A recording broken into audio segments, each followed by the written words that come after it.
Alam nyo bang pwede kang pumaldo sa close station na to mga boss? Alam nyo kung bakit? Dahil dito sa scooter na to sa gitna mga boss.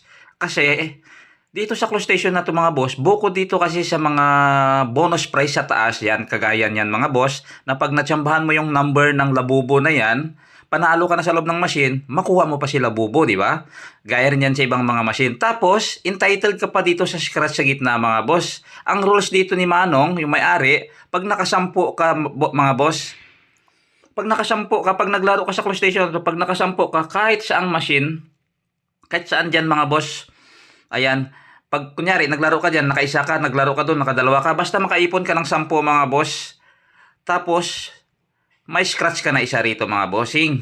At pag natsambahan mo yung 163 na number dyan, ang pinaka main bonus mo pa mga boss, eto, ayan, electric scooter yan mga boss, napakaganda niyan mga boss.